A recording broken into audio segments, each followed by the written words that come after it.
ASM classes में आप सभी विद्यार्थियों का स्वागत है। देखिए, मैं आप लोगों के बीच में प्रेजेंट टेंस के दूसरा रूप लेकर आया हूँ, प्रेजेंट कंटीन्यूअस टेंस, और सिंपल प्रेजेंट टेंस आपका समाप्त हुआ।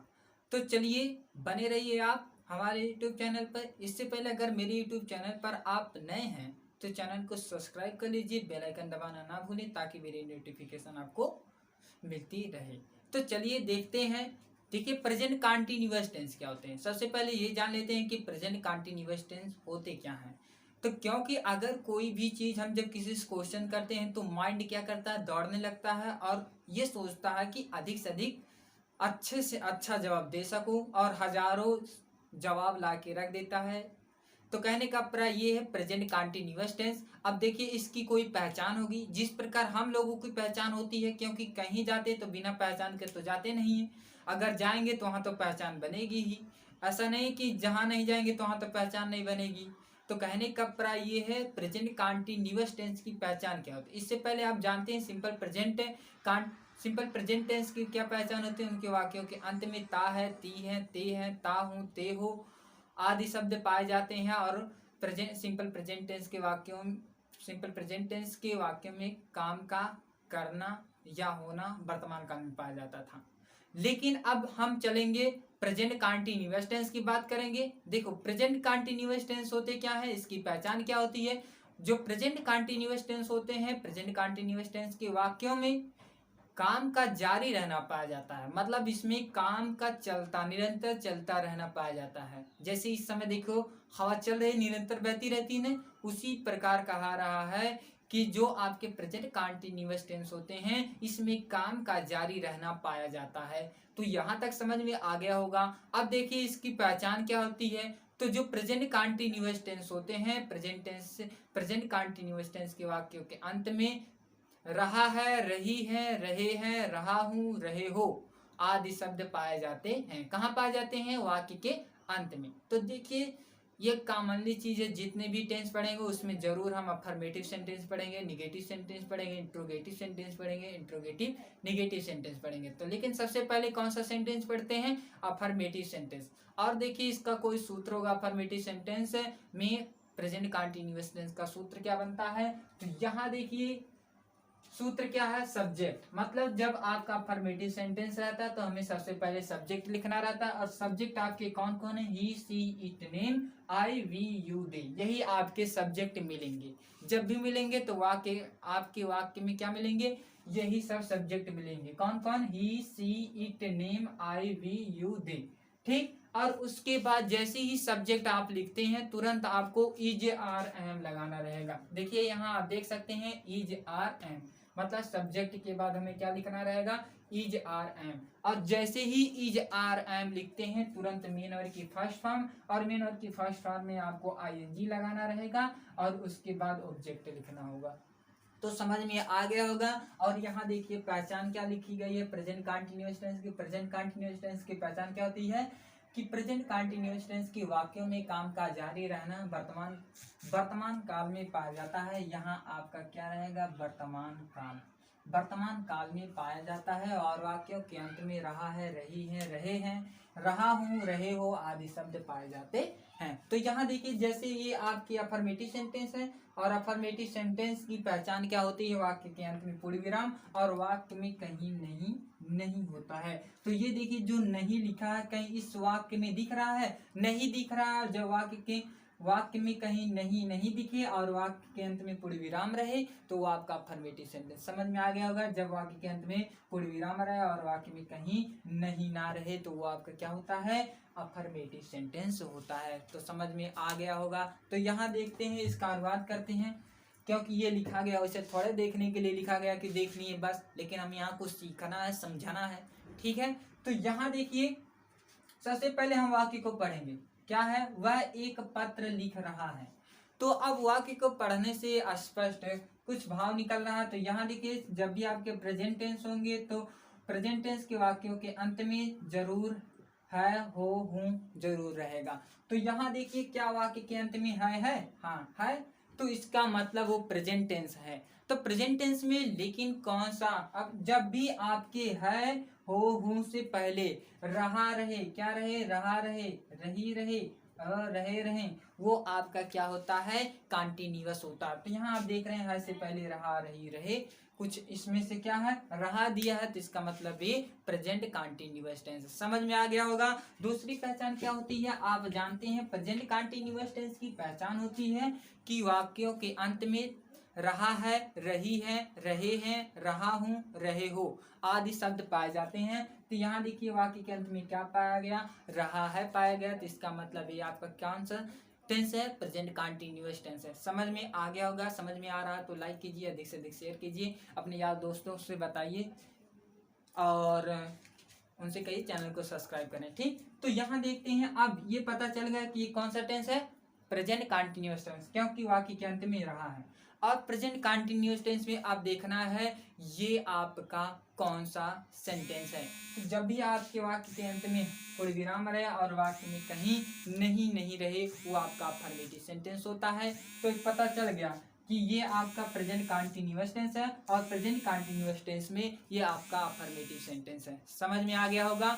अब देखिए अफर्मेटिव सेंटेंस में आप जानते हैं कि कर्ता हमेशा पहले होते हैं। तो इस वाक्य में पहले क्या है, वह है, क्या है, वह है। तो हमें सबसे पहले सब्जेक्ट ही लिखना है। तो बल्ले बल्ले मिल गया ना कर्ता, क्योंकि हमें सबसे पहले सूत्र के अनुसार चलना है, सब्जेक्ट लिखना है। तो वह का अंग्रेजी आप जानते हैं यहाँ क्या होता है, वह का अंग्रेजी आप जानते हैं ही होती है। क्या होती है, ही होती है। तो समझ में आ गया होगा क्यों ही हुआ, क्योंकि रहा है। ठीक, अब इसी वजह से ही लिखते हैं, तुरंत आपको इज आर एम लगाना रहता है। तो यहाँ देखिए, यहाँ हैम लिखा है तो हैम इज, एक वचन इज। ठीक, तो समझ में आ गया, वह का अंग्रेजी ही, है का अंग्रेजी इज। और जैसे ही आप इज लिखते हैं तुरंत आपको लिखना रहता है मेन और, क्योंकि देखिए इज आर एम लिखने के बाद मेरा की फर्स्ट फॉर्म में आईएनजी लगाना रहेगा। तो 1 2 3 तीसरे नंबर पे जो रहेगा वही मेन और। तो यहाँ देखिए तीसरे नंबर हम लास्ट वाले वाक्य से गिनेंगे 1 2 3। समझ में आ रहा है ना। तो तीसरे नंबर पे क्या है, मेन और रहता है।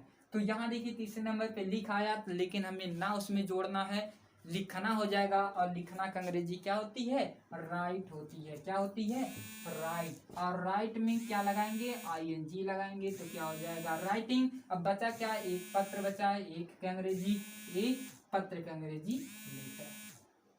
तो he is writing a letter. समझ में आ गया होगा। तो यहाँ देखिए दूसरा वाक्य क्या है, मैं आप सबको पढ़ा रहा हूँ। ठीक, तो इसका अनुवाद करना क्या, सबसे पहले मैं वाक्य को पढ़ता हूँ और वाक्य को पढ़ने के बाद मैं देखता हूँ ये कौन सा टेंस है। तो इस वाक्य को मैंने पढ़ा, तो यहाँ देखिए वाक्य के अंत में क्या आया, हूँ आया और उसके पहले रहा आया। तो आप जानते हैं प्रेजेंट कंटिन्यूअस टेंस की पहचान क्या होती है, वाक्यों के अंत में रहा है, रही है, रहे हैं, रहा हूँ, रहे हो आदि शब्द पाए जाते हैं। तो यहाँ देखिए वाक्य के अंत में क्या पाया गया, रहा हूँ पाया गया। इसका मतलब ये प्रेजेंट कंटिन्यूअस टेंस है। अब देखेंगे प्रेजेंट कंटिन्यूअस टेंस में कौन सा सेंटेंस है। तो हमें यहाँ नहीं देख के बताना है कि ये अफर्मेटिव सेंटेंस लिखा है तो अफर्मेटिव सेंटेंस, क्योंकि हर जगह नहीं लिखा रहेगा, क्योंकि हमें हर जगह ऐसे वाक्य दिया रहेगा। इसी वजह से हमें पहचानना है कि अफर्मेटिव सेंटेंस वाक्य कौन होते हैं। तो यहाँ देखिए जब वाक्य के अंत में पूर्ण विराम रहे और वाक्य में कहीं नहीं ना रहे, वो आपका क्या होता है, अफर्मेटिव सेंटेंस। तो इस वाक्य के अंत में क्या है, पूर्ण विराम है और इस वाक्य में कहीं नहीं दिख रहा है, नहीं दिख रहा है, इसका मतलब ये आपका अफर्मेटिव सेंटेंस है। तो अफर्मेटिव सेंटेंस में कर्ता पहले होते हैं वाक्य में। तो यहाँ देखिए सबसे पहले हमें सब्जेक्ट ही लिखना है। तो इस वाक्य में क्या है, मैं पहले है तो कर्ता पहले मिल गया सब्जेक्ट। तो अब देखिए मैं क्या अंग्रेजी क्या होती है, आई होती है। अब आप जान गए आई होती है। तो आई यहाँ हूँ लिखा है, तो हूँ का अंग्रेजी क्या होती है, एम। तो आई एम। अब देखिए जैसे ही एम लिखते हैं मतलब सब्जेक्ट के बाद इज आर एम लगाते हैं, तुरंत मेन वर्ब की फर्स्ट फॉर्म में आईएनजी लगाना रहता है। तो मेन वर्ब कहाँ रहेगा, 1 2 3। तीसरे से गिनना, लास्ट वाले वाक्य से गिनना 1 2 3 और तीसरे नंबर पे जो आएगा वही मेन वर्ब रहेगा। तो ये क्या है, मेन वर्ब है। समझ में आया ना। तो यहाँ देखिए पढ़ा है तो उसमें ना लगाना है, पढ़ाना। तो पढ़ाना का अंग्रेजी आप जानते हैं टीच होती है। क्या होती है, टीच होती है। समझ में आ गया। तो आई एम टीच, जैसे ही मेन वर्ब में आईएनजी लगाते हैं तुरंत आपको ऑब्जेक्ट लिखना रहता है। ऑब्जेक्ट बचा क्या, आप सबको, तो आप सबको अंग्रेजी क्या होती है, all of you, all of you मतलब आप सबको। तो I am teach all of you, समझ में आ गया होगा, क्योंकि ये अफर्मेटिव सेंटेंस है। सबसे पहले सब्जेक्ट लिखना है सूत्र के अनुसार, तो सब्जेक्ट अफर्मेटिव सेंटेंस में कर्ता पहले होते हैं, तो इसमें मैं है पहले, तो मैं का अंग्रेजी आई होगी, और हूँ है तो हूँ का अंग्रेजी एम हो गया। फिर उसके बाद यहाँ देखिए आपका मेन वर्ब में आईएनजी लगाना है, तो यहाँ देखिए मेन वर्ब 1 2 3 तीसरे नंबर पे टीच है, टीच में पढ़ाना, तो टीच में आईएनजी लगा दिए तो टीचिंग हो गया। तो क्या हो गया, टीचिंग। फिर उसके बाद आप सबको ऑल ऑफ यू, समझ में आ गया होगा। तो देखिए आपका यहाँ क्या है, फुल स्टॉप रहेगा समझ में, और यहाँ टीच में क्या रहेगा, आईएनजी रहेगा, तो सही है, क्योंकि प्रेजेंट कंटिन्यूअस टेंस में मेन वर्ब में क्या लगाते हैं, आईएनजी लगाते हैं। आईएनजी क्यों लगाते हैं, क्योंकि रहा रही रही के लिए लगाते हैं, रहा है रही है रहे के लिए लगाते हैं, समझ में आया ना। तो अब देखिए यहाँ क्या है, तीसरा वाक्य क्या है, तुम एक गाना गा रहे हो, क्या है, तुम एक गाना गा रहे हो। तो इसका मतलब ये यहाँ सबसे पहले देखना ये कौन सा टेंस है, तो यहाँ वाक्य के अंत में क्या आया, रहे हो आया है, इसका मतलब ये प्रेजेंट कंटीन्यूअस टेंस है, क्योंकि प्रेजेंट कंटीन्यूअस टेंस की पहचान होती है वाक्यों के अंत में रहा है, रही है, रहे हैं, रहा हूँ, रहे हो आदि शब्द पाए जाते हैं। तो यहाँ वाक्य के अंत में क्या पाया गया, रहे हो पाया गया, तो इसका मतलब ये प्रेजेंट कंटीन्यूअस टेंस है। तो प्रेजेंट कंटीन्यूअस टेंस है, प्रेजेंट कंटीन्यूअस टेंस में देखेंगे कौन सा सेंटेंस है, तो ये आपका अफर्मेटिव सेंटेंस है, क्योंकि वाक्य के अंत में यहाँ देखिए पूर्ण विराम है और वाक्य में कहीं नहीं नहीं है। तो वाक्य में जब कहीं नहीं नहीं रहता है तो आपका क्या होता है, वो आपका अफर्मेटिव सेंटेंस होता है। अफर्मेटिव सेंटेंस में कर्ता पहले होते हैं, तो इस वाक्य में क्या है, पहले तुम है, और तुम हमें लिखना है, तुम क्या अंग्रेजी क्या होती है, यू होती है। तो समझ में आ रहा होगा, जैसे ही तुम लिखते हो तुरंत इज एम आर लगाना रहता है। अगर आपसे कोई पूछे कि इज एम आर क्या है, तो आप कहेंगे हेल्पिंग वर्ब है। तो देखिए हो क्या अंग्रेजी क्या होती है, आर होती है, मतलब आर मीन्स होता है हो, समझ में आ रहा है। अब उसके बाद यहाँ देखिए यू आर, यहाँ तक समझ में आया, तुरंत हमें जैसे ही इज एम आर लगाते हैं तुरंत मेन वर्ब। तो यहाँ देखिए 1 2 3 तीसरे नंबर पे जो रहेगा वही मेन वर्ब रहेगा। तीसरे नंबर पे यहाँ क्या है, गा है, लेकिन हमें उसमें ना लगाना है तो गाना हो जाएगा। तो गाना का अंग्रेजी आप जानते हैं सिंगिंग होती है, सिंग होती है। तो सिंग में क्या लगाएंगे, आईएनजी लगाएंगे, तो क्या हो जाएगा सिंगिंग, और उसके बाद ए सॉन्ग। तो एक का अंग्रेजी ए, गाना का अंग्रेजी सॉन्ग। तो क्या हो गया, you are singing a song, समझ में आ गया होगा। ठीक है, समझ में आ रहा है तो वीडियो को लाइक कीजिए, अधिक से अधिक शेयर कीजिए, कमेंट कीजिए। यहाँ देखिए पहले नोट में कहीं जान लेते हैं, तो यहाँ समझते रहिए इज मिस होता है क्या, है, ठीक, और आर मिस क्या होता है, हो है, दोनों होता है, क्या होता है, हो है दोनों होता है। एम मिस क्या होता है, हूँ।